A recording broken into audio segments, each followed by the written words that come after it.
vendredi Moubarak ami fidèle internaute Sénégal 7 toujours un réel plaisir di ñëwaat ci li nga xamante ne moom mooy seen plateau spécial yi ngeen di am tous les soirs comme niñ koy defee saa su nekk ma ci ànd ak suñu chroniqueur suñu doyen suñu grand muy grand Abbas borom Korentas grand Abbas ziar naa la. Adja Lalla dalloo naa la ziar. naka vendredi bi. vendredi bi sant yàlla. alhamdulilah. ginnaaw bi ñu sant yàlla julli ci Seydina Muhammad alayhi salaatu wa salaam. ñaan yàlla Sénégal def fi jàmm. def fi sutura. def fi dal. def fi koom-koom. def fi barke ci lépp lu waay di yëngu. yal na réew mi am ndam. allahumma amiin. yal na réew mi am ndam. yal na réew mi am ndam. amiin. lépp lu kilifa yi di sàkku ci mim réew. moo xam ci bitim réew lañ koy sàkkoo di ko ut si pour mu jëm ci biir réew mi. moo xam ci biir réew mi lañ koy sàkkoo pour mu jëm ci biir réew mi. yal na am njeexital ci askan bi. dund gi métti na jafe-jafe yi bëri nañu waaye ku muñ rek muñ. yal na lii ñuy xaar di ko taaxirlu mbébét ko yal nañ fi fekk ci jàmm ak ci salaam ci koom-koom gu saawaan te baawaan. mais Abbas dëkk bi bëri na coow de. waaw mais. temps yi moom diggante barki démb ak tey. dafa am ku ni kër bukki ñàkkul coow. waaw bu ndawal bi ñëwee. dina am coow. waaw bu amulee ndawal. dina am coow. Sénégal nag coow ñu jik mais est-ce que li ñuy coow. jar na coow. est-ce que amul coow bi gën. coow bi ñuy coow. coow mi ñuy coow. est-ce que coow li am na njeexital ci ñun ci askan wi ci ña ñu bëgg ca ña ñu sopp ca ña yeewoo ci biir réew mi walla ci bitim réew te safoo Sénégal nañu moytu coow buy indi fitna jaru ko Sénégal. fitna xaju fi. yàlla ñuy indi coow buy indi fitna yàlla na teeree ci seen bopp man loolu lay ñaan yàlla waaye coow buy indi yokkute am na.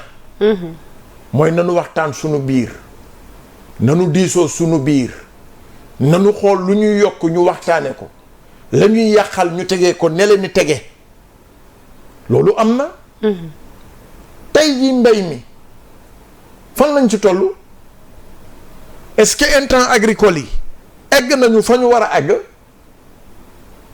est-ce que ministre agriculture jël na machine ak matuwaay yu mat sëkk pour que ñiy bay ci anam yi gën est-ce que ministre bi ñu dënk wàllum napp gi wàllum pêche bi wàllum agriculture industrie est-ce que kenn ku si ne mi ngi def liggéeyam na mu waree loolu moo jara saytu fi réew mi toll fan la ñu jëm ban Sénégal la ñu bëgg naka lañ ko bëggee nan lañ ci waree ànd pour ñu jot si un pays se construit avec les hommes qui ont les mêmes volontés les mêmes passions la même culture les mêmes valeurs fondamentalement sociales les mêmes valeurs psychologiques et sociales pour construire ce pays te loolu nag ñàkku fi.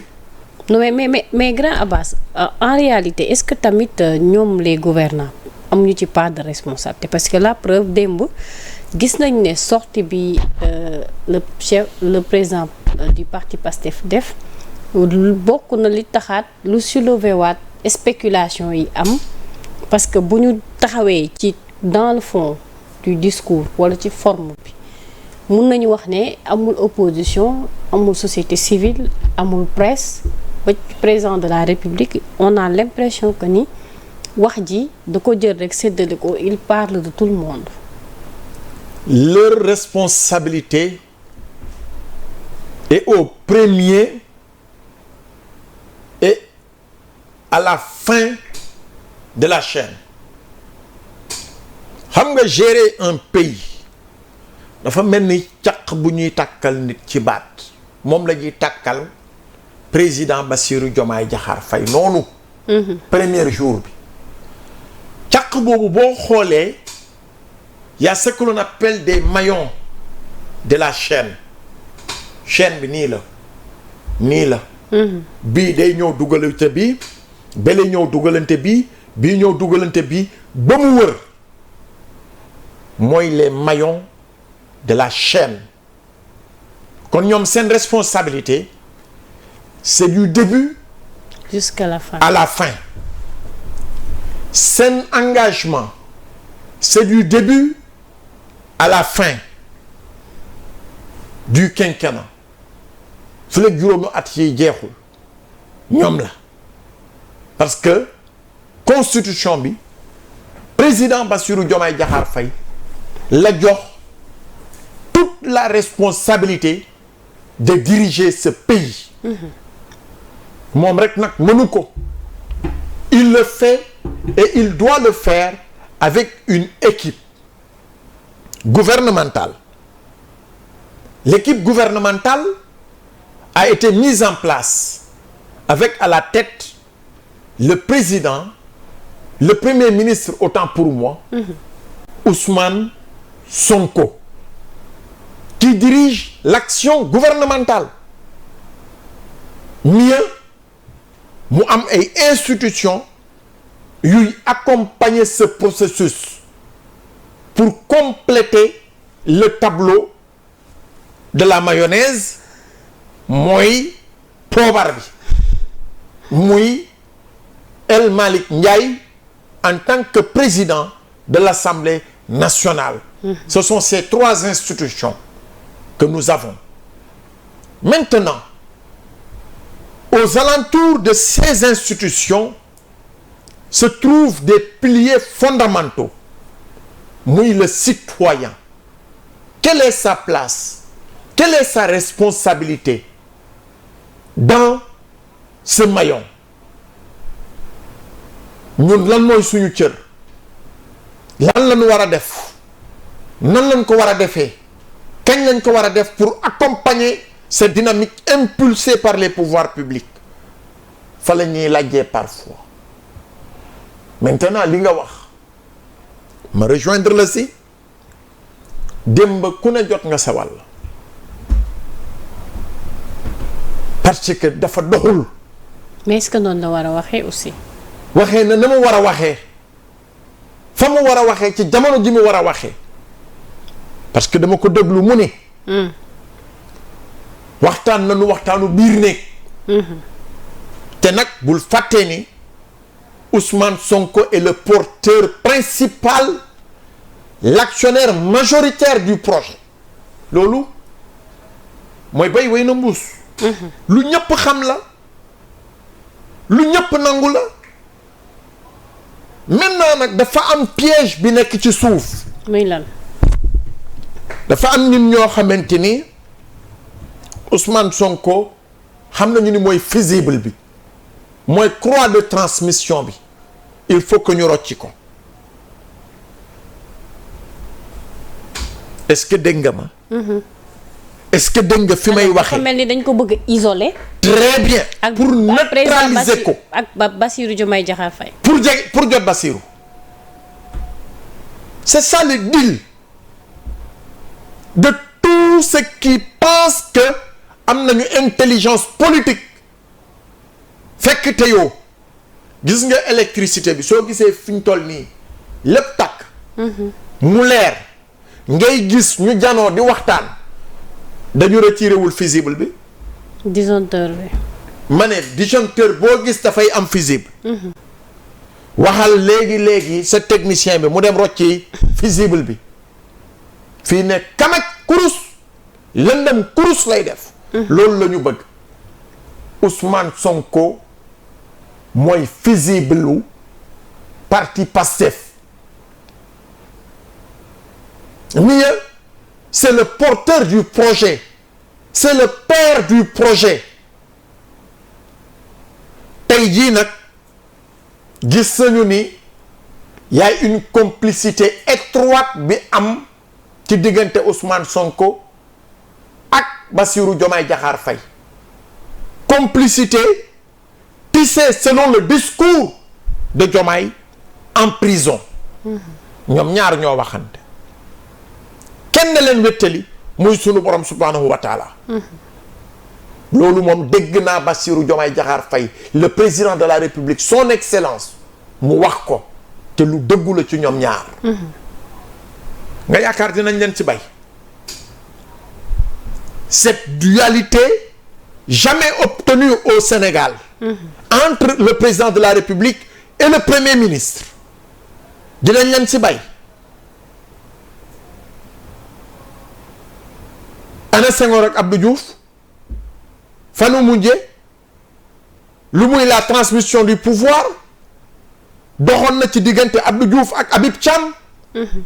ku ne xam na la proximité bi doxoon ci diggante Habib Thiam en tant que premier ministre ak Abdou Diouf en tant que président de la République. dem nañu ba créer un isolement systémique ci seen diggante.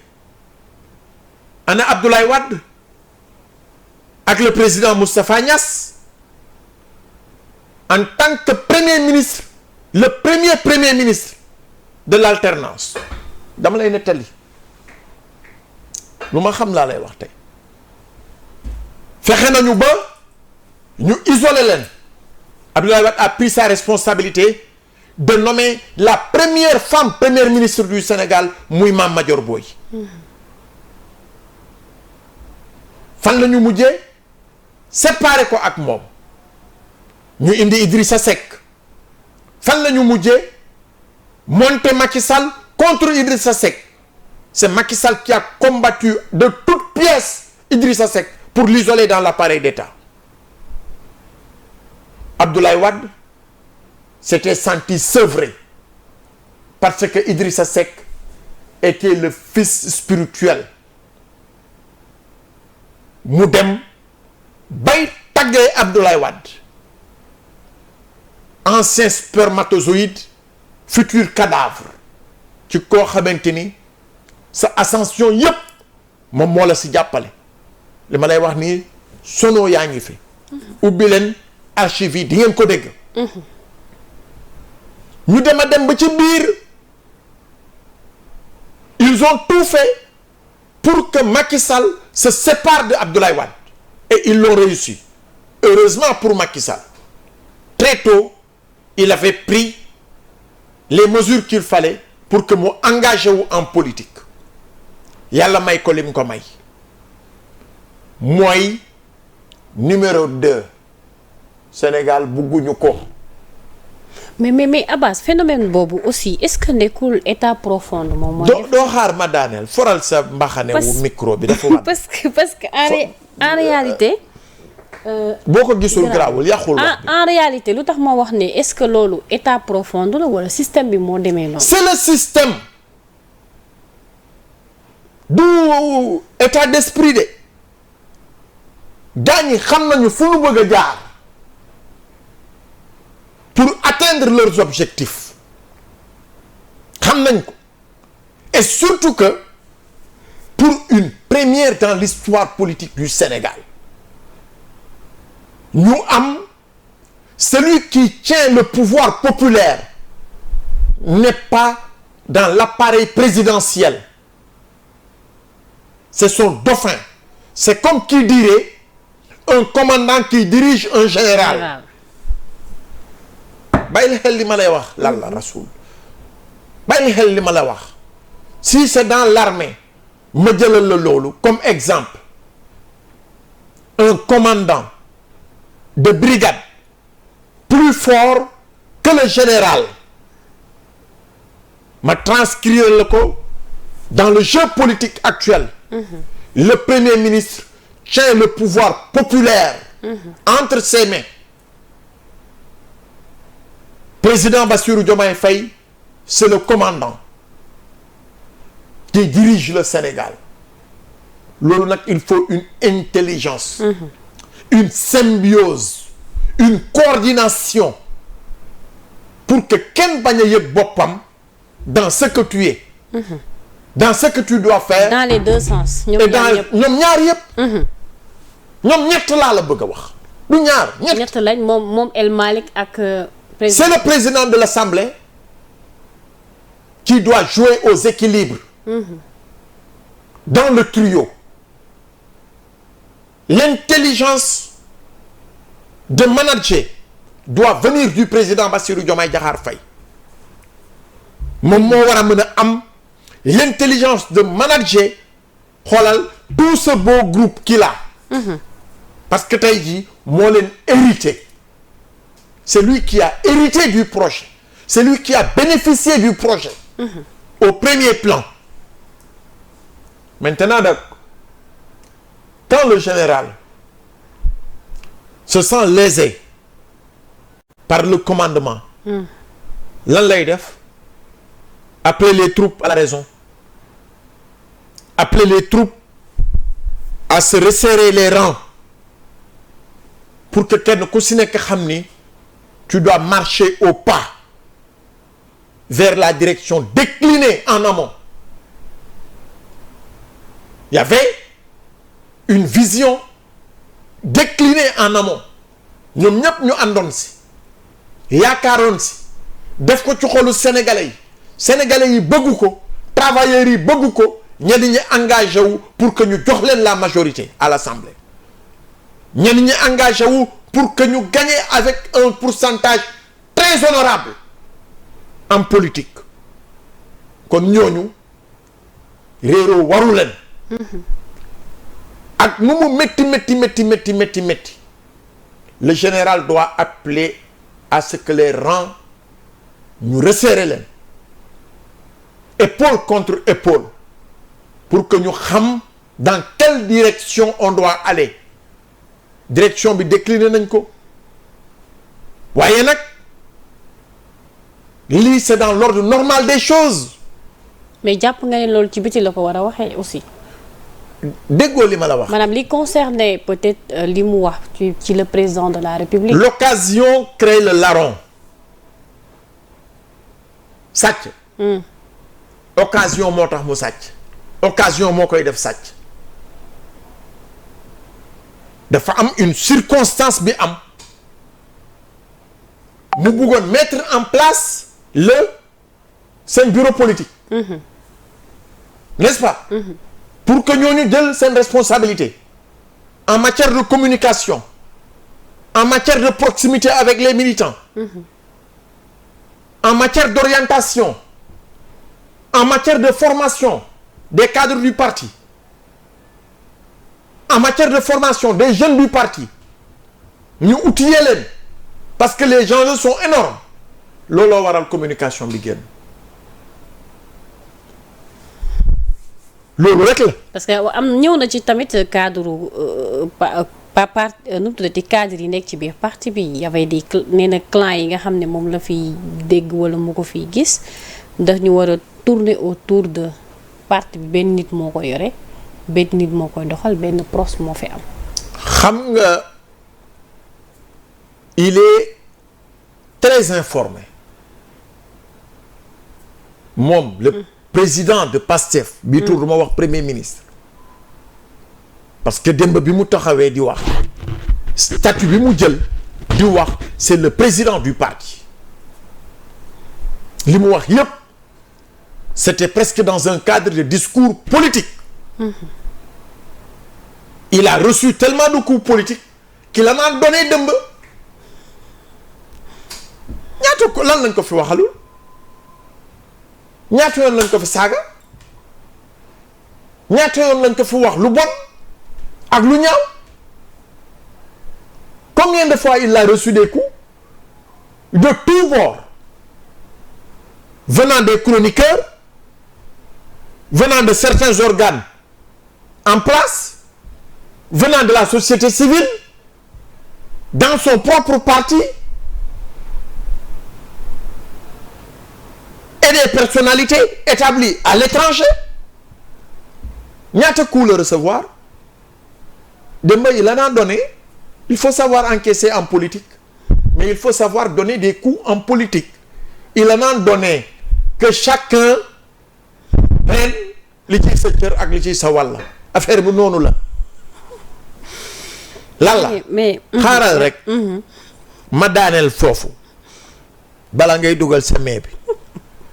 gis nga politique Abdoulaye Wade dafa doon wax mu ni.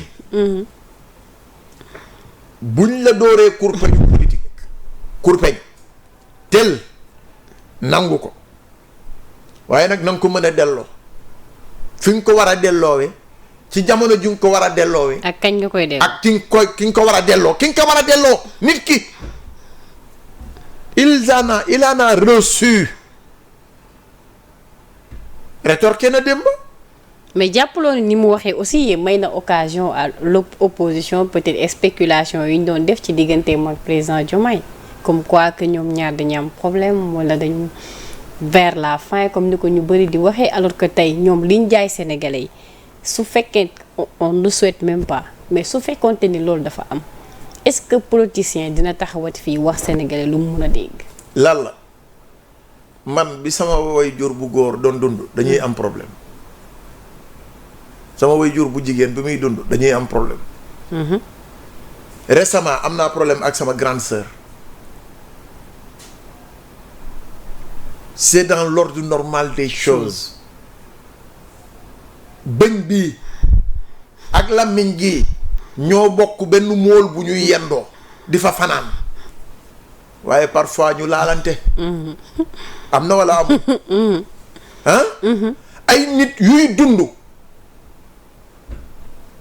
kii juddoo Casamance kii juddoo Njagañaaw bokkuñu yarin bokkuñu gis-gisuñu àdduna bokkuñu lu muy li leen boole muy ENA génn ENA nekkandoo woon inspecteur des impôts et domaines yàlla boole leen ñu ànd ay trajectoire di liggéey ñu soppante bëggante ba ay tuddantey doom juddu fa soppante bëggante ba kii jël sa yaay tuddee ko doom. man ki ma tuddee doom Khadim Dieng la tudd mi ngi Paris. am naa juróom-ñaari turandoo waaye parfois ma laalante ak seeni papa de. yaa ilaha illallah. alors laajte non xaaral ma daal rek laajte leen. c'est dans l'ordre normal des choses. xam nga lu tax. li ñu bokk moo diis. c'est l'État. c'est l'appareil d'État. moo tax sànq ma évoqué état profond bi mais gis naa da nga ko boros mu jàll. déedéet ci laay ñëw nii lu ne dama am appam bu ma la koy tontu. d'accord allez-y. xam nga dans l'appareil d'État. c'est un système. président am na lu mu moom mu war koo doxal nan la koy doxalee kenn du ko dicter kenn. il a son calendrier. il a son agenda. mollo ou rapidement am na benn moment déggoon nga Macky Sall mu ne maintenant c'est la stratégie fast track mooy na lépp bar. mu ni sax damay éliminer poste premier ministre que les rapports me parviennent directement. que les décisions soient exécutées directement. pour que mbir mi mën a gaaw. mais boobu dañ mi jaay benn projet fantôme nekk fast track boobu dafa am lu mu doon jur. le premier ministre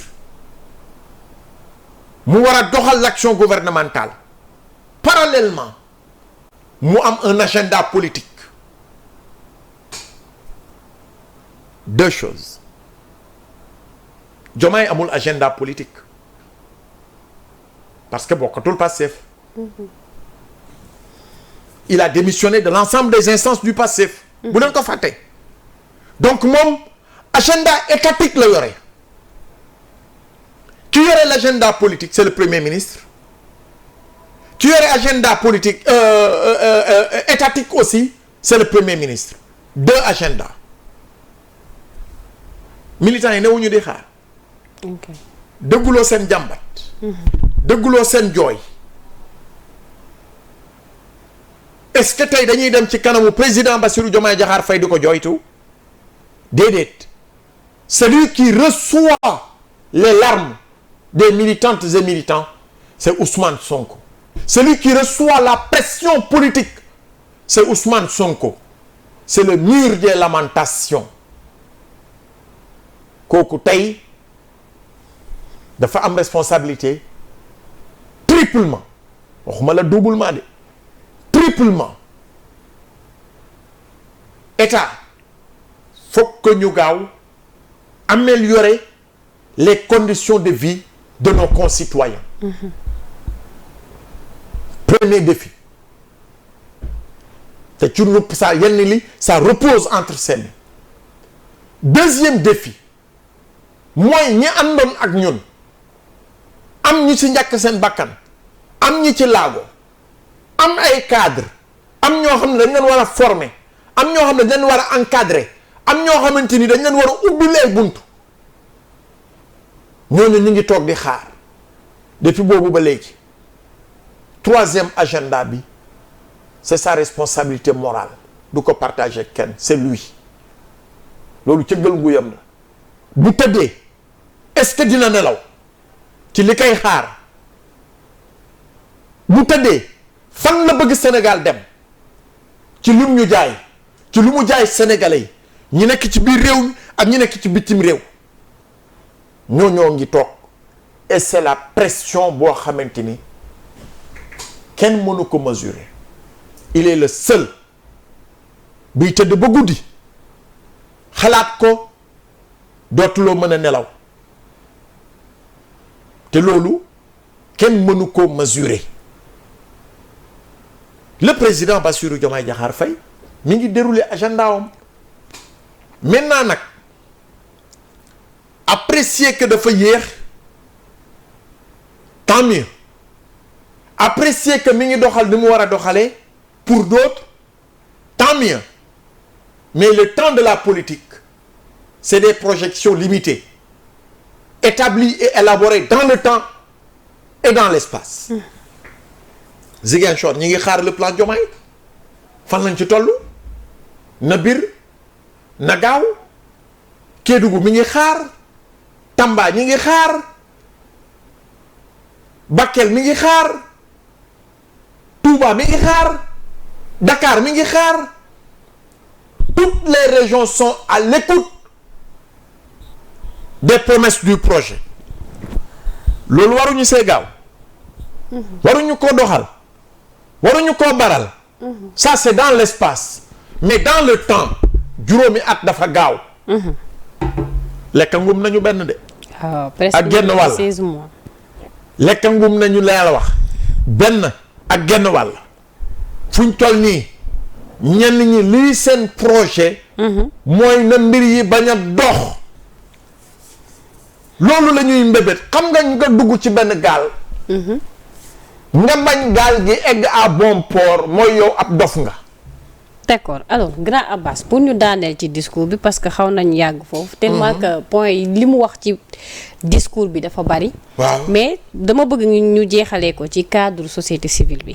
parce que dem na ba ne même financement yi doon jóge à l'étranger sax. di dem ci société civile bi dinañ ko arrêter ainsi de suite ñu bari jàpp ne peut-être décision la boobu stricte par rapport ak la société civile. xam nga société civile bu yemee ci rôle am day jouer un rôle central de veille des politiques publiques bu yemee ci rôle am mais lii ñu gis jamono yuñ toll nii dafa mel ni groupe de pression la ñu am à la place de société civile. man je dis les mots tels que je les ressens.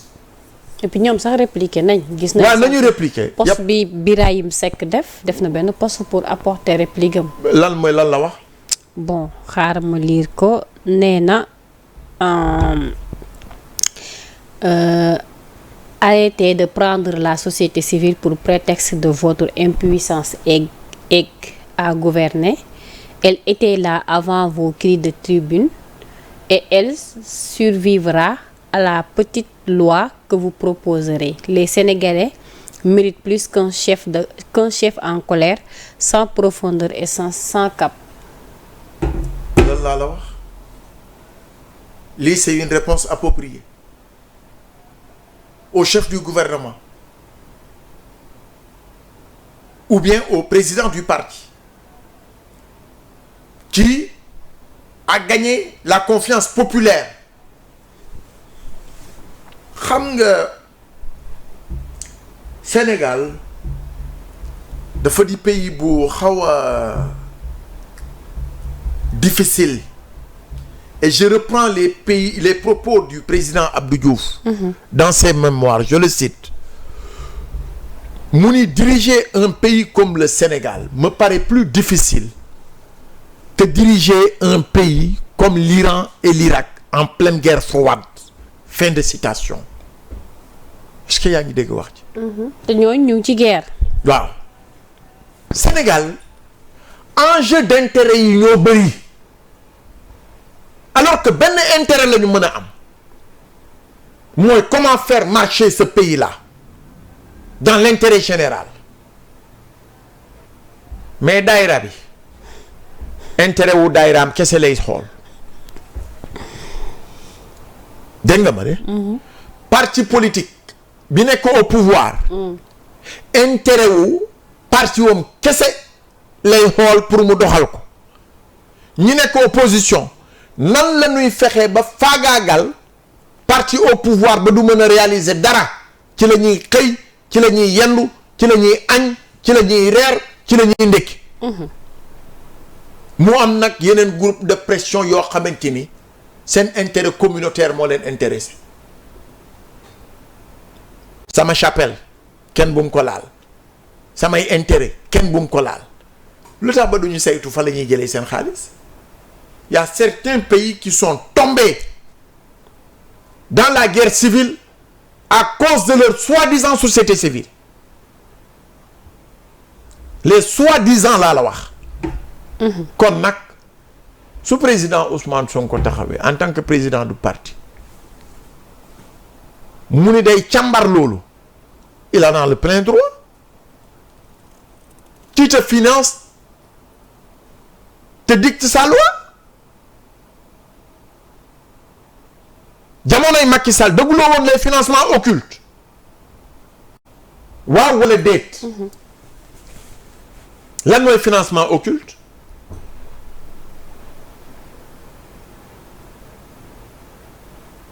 nañ ko gëstu buñ ko gëstoo dinañu xam qui reçoit les financements occultes et pourquoi ces financements occultes. point d'interrogation puusal ci leneen. alors Abbas bëgguma woon sax ñu yàgg foofu mais tellement que sortie bi moo bëri ay pàcc ku ci nekk da nga ci am part. moo tax ku ci nekk jël sa wàll rek. ñu yàgg fa mais d'accord alors. wala fan nga bëggoon ñëw ci presse bi. non parce que dernier point bi fa laa bëggoon ñëw. waaw parce que ci biir sortie bi tamit boole na ci presse bi. waaw. finalement doo comprendre quoi. man comprendre na. lan nga comprendre. démb dafa am yu doon xew presse bi ma wax ko encore une fois bu ñu bañee yu mel nii ñu duñu ci tudd nañu tëree njaaxaanaay respecter suñu éthique respecter suñu déontologie bañ yenn parparloo yi ba di ko fësal. mais Abbas côté boobu dama lay dagg nga baal ma. bismillah tey exemple lay jël. baat fii ñu nekk di def émission muy Sénégal 7. waaw depuis Pastef bu mu nekkee ci événement yi. waaw ba muy accéder au pouvoir. ay conférence de presse sax fii lañ ko doon defee. waaw amul activité bu Pastef di def. te duñ dem couvrir ko sans aucun sou. d'accord je pèse bien mes mots. d'accord du conférence de presse. du activité. du élection. man témoin oculaire laa dee fee parce que man maa nekkoon ci terrain bi. mais tey am na ci loo xamante ne am nañ ko ak presse bi. ginnaaw ba ñu waxee ni dañuy saytu ñu nangul leen ko. mais bi ñu saytoo ba pare fan la affaire bi mujj. depuis lors y avait un budget boo xam ne dañ ko voté depuis 2024 mu nekk fi. budget 2025 fekkaat ko fi. yow nee nga da ngay raxas ñun d'accord nañ nga raxas nga régulariser. mais soo ko defee ba pare war nga mën a dem à la vitesse supérieure. dem leen jooytu kan ngeen war a bind le ministre de la communication. mais ñaata yoon. waaw mais bind leen. ñaata yoon Abbas il est dans son temps. moom la c'est le ministre de la communication aussi simple que ça. mais xam nga moom bu xasee ba wax tey kaawu ministre de la communication da nga koy tegee ndale parce que wax nga ko sànq da nga ne chef du gouvernement moom moo wax. donc chef du gouvernement fu mu waxee koo xam ne yow. léegi c'est quoi le problème pour toi mooy l'aide à la presse. non du cadre aide bi taxul. mais bien parce que am na ci des y avait je parle même pas de moi. parce de tout le monde je parle de tout le monde de la presse. merci c'est ça. évitons de se ñu ñuy dundal. Kocc Barma nee na benn baaraam bu ñu joxoñ c'est une désignation waaye ku tàllal loxo ñu di la jox yelwaan la pour avoir une presse libre autonome et démocratique évitons que l'État nous donne même les subventions. Créons nos propres moyens de subsistance et d'existence. C'est une forme de liberté. déglu ma de. léegi da ngay dem découvrir activité yi après da ngay dem couvrir. da nga war a dem couvrir pour ñu fay la.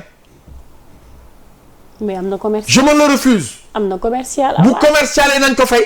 ah waaw kay man foofu laay wax. non moom laa lay wax xoolal créons notre propre moyen de subsistance et d'existence am na bu boobaa nga am sa liberté bu boobaa yii nii kenn du la ci tudd il faut que l'on ait des patrons de presse visionnaires non seulement créateurs de contenu mieux créateurs d'éléments qui attirent les partenaires financiers muy publicité muy yenn yi mais une télé dagg santé du matin au soir ngay xaar des subventions pour exister pour payer ton énergie après tu me diras oui l'État doit nous appuyer oui quand l'État t'appuie am na lu muy xaar ci yow alors qu'on peut créer des contenus yoo xamante ni mais mën nañu amal sunu autonomie soo bëggee xëy suba ba ngoon télé wax sa xalaat il y a combien de matières que vous pouvez faire qu'on peut produire qu'on peut vendre combien de matières je peux t'en citer l'or blanc le sel mérite un documentaire à l'heure où nous parlons kan nga gis mu def ko topp la chaîne de valeur du sel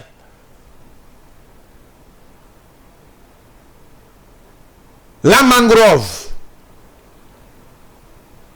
zone de reproduction des poissons kan nga gis mu topp ko la dégradation de la mangrove la salinisation des terres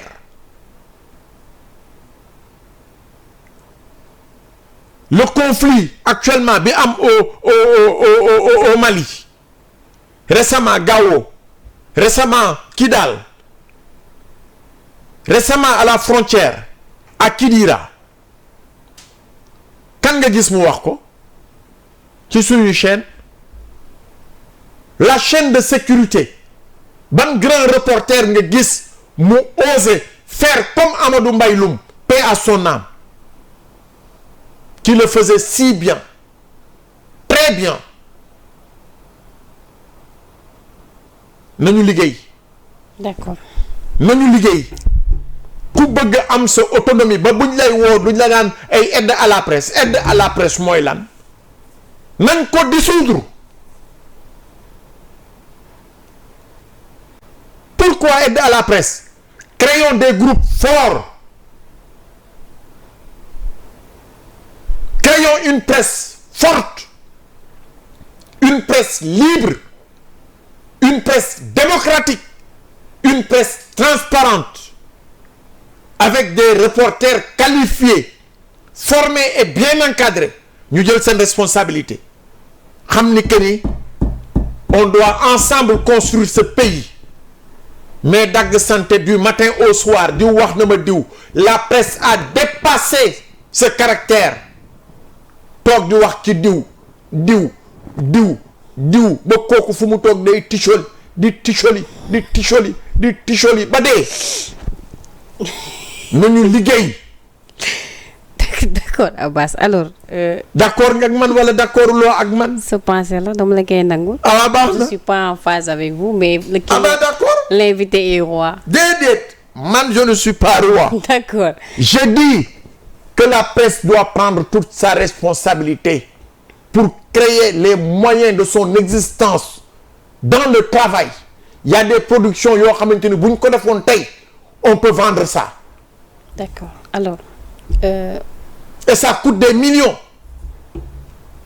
moo gën wax sa xalaat entre quatre murs ñu jàpp ni que ni yaa fi toj tey tojoo fi dara ñiy toj.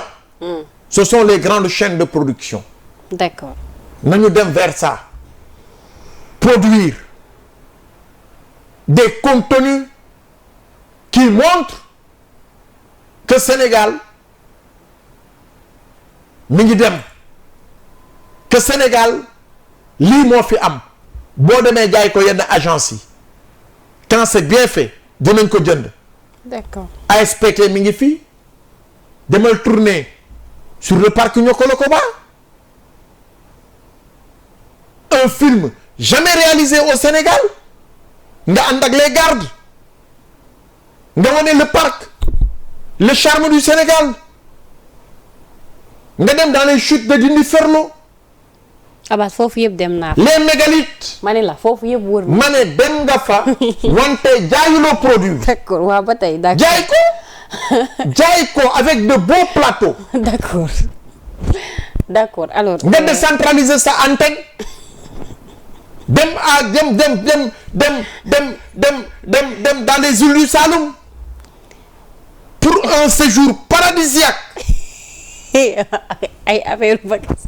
non li ma lay wax nii c'est ça télévision foofu la toll. D'accord. mooy jaay ay contenu la production bien élaborée bien fait avec le commentaire qui s'y est nga jaay ko nga xool YouTube dañ koy bëgg yeneen chaînes yi dañ koy bëgg.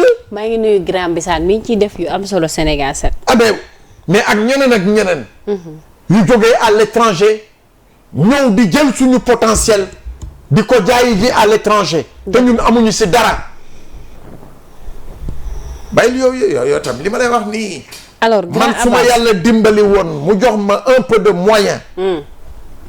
billahi ma toj Sénégal. d'accord grand Abass barke rasulilah. donc dama balaa ñuy jeexal dama bëgg nga. la danse des morts à Cabrousse da nga ko xam. pourquoi ne pas valoriser ça? L'initiation chez les Joola pas yi ñuy wone nii rek le fond. Je fais partie des rares journalistes yu dugg dans le bois sacré xam la fay am la fay xew nam fay xewee grâce au roi Silanhor Diatta que je salue au passage, le roi de Monsor. Mais bref, les Sénégalais ne connaissent pas le Sénégal. On connaît Dakar, Sandaga, Sandiniéry. Mais le Sénégal des profondeurs dañ ko war a jaay aux Sénégalais ñu xam ko à travers la télévision, à travers nos plateformes, à travers nos supports de communication. Le Sénégal est un beau pays méconnu. foofu moom je suis en phase avec. Djembéren. Très beau pays moom même. Djembéren. Très beau pays. Cabrousse. Fils El Hadji Omar posé tànkam. À proximité de la mer. jaillit l'eau douce. dem naa fa puis El Hadji Omar Foutiyou Tall bi nekk Djembéren. loolu waruñu ko woon. historique. ma ne la à moins de 50 mètres de la mer. jaillit l'eau douce. c'est extraordinaire. nga war a barkeelu. nga gis ci kaw. allahu akbar. allahu. loolu ça ne mérite pas un film. pour ñu woon ko Sénégalais yi. ñu jaay ko Sénégalais yi. moo gën wax sa xalaat H24 yu amalul kenn njëriñ.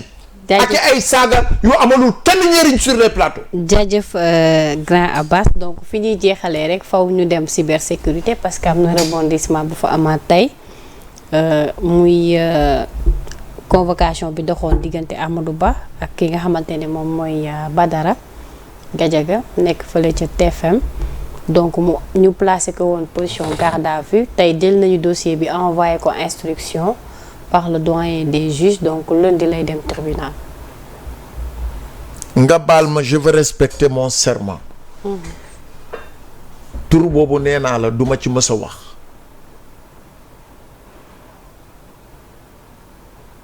kooku nga tudd. duma mës a wax ci ay mbiram. je veux respecter sama psychologie.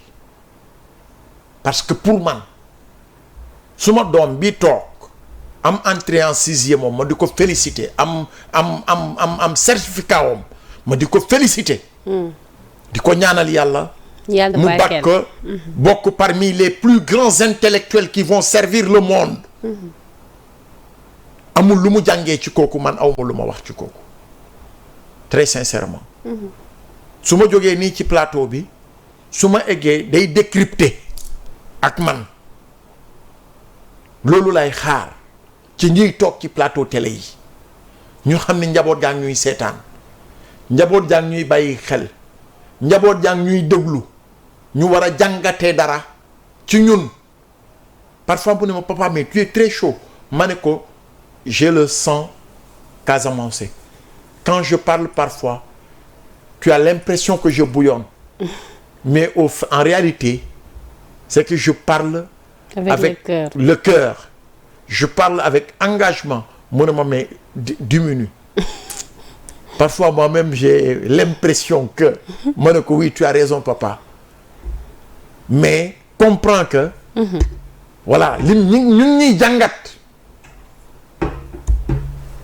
que c'est un degré d'engagement psychosocial qui est en moi mais c'est pas des allures d'énervement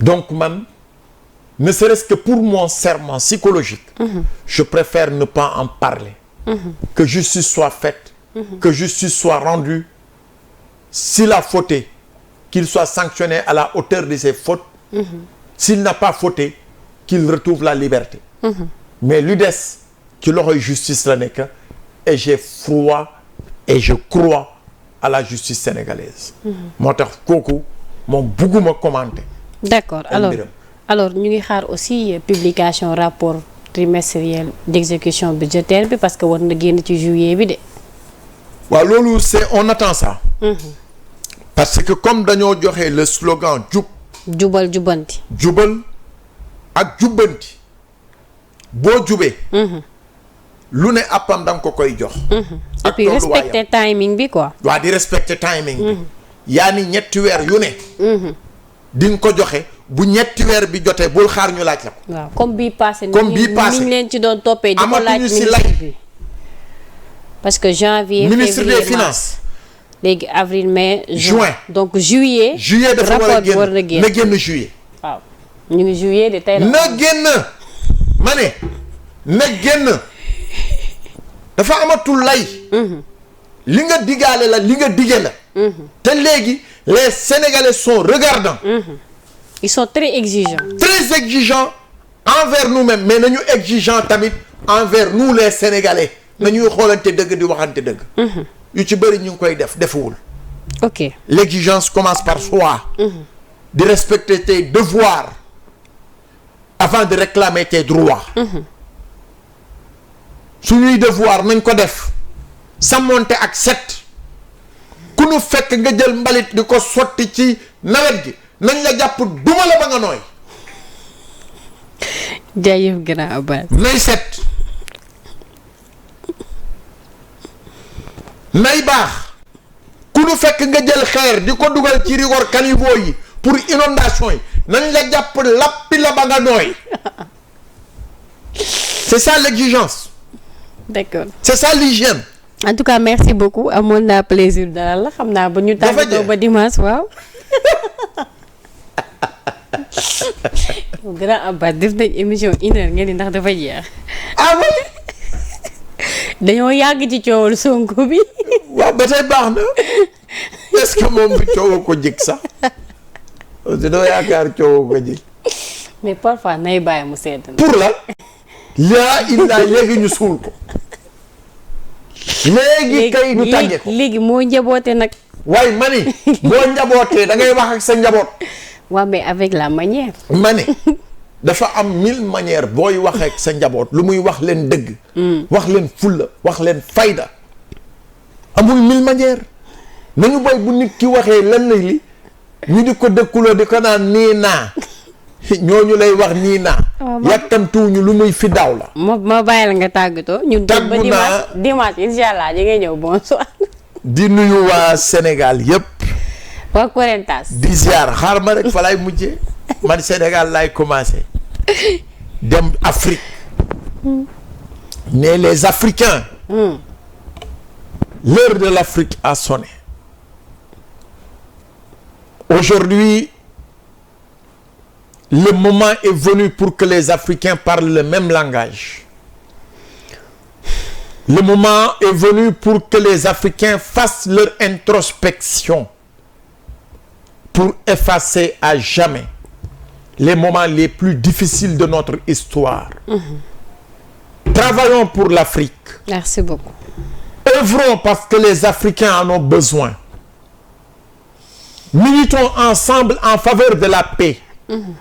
Militons ensemble en faveur du développement économique et social. Militons ensemble pour un marché d'intérêt commun de plus de 400 millions de consommateurs. C'est bien possible. L'Afrique en a la capacité. L'Afrique en a les moyens.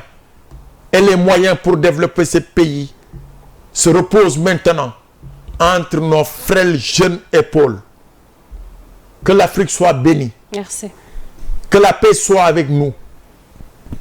Que l'économie soit là pour la prospérité à jamais.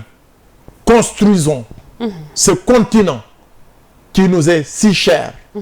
Que les démons de la division soient éloignés à jamais de nous. Merci. yàlla nañu yàlla defal tawféex. amiin yàlla na yàlla sàmm Afrique. amiin yàlla na yàlla sàmm Sénégal. amiin yàlla na yàlla sàmm diggante gii dox. amiin ci diggante président Bassirou Diomaye Diakhar Faye. avec son ami son frère le président Ousmane Sonko. yàlla li ñu mbébét. yàlla na ci seytaane bañati am yoon. amiin yàlla li indi woon jiixi jaaxa. yàlla na nasu ci suuf. lu kenn du yëg. ci barke Seydina Muhammad ci barke Tamxarit gi ñu génn. ci barke wàllu yu tedd yi tëdd biir Sénégal. amiin yàlla na Ziguinchor jëm kanam. yàlla na fa jàmm dellu si. amiin maa ngi ziar waa Korentas. maa ngi ziar waa Bukot. ñoom ñi ma bëgg. te safoo ma. ziar naa leen maa ngi leen di jox rendez-vous. dimanche incha allah. dimanche. waaw bonsoir. bonsoir Sénégal te nga teel a ñëw. waa dinaa teel a ñëw incha allah kon maa ngi ziar internautes yi.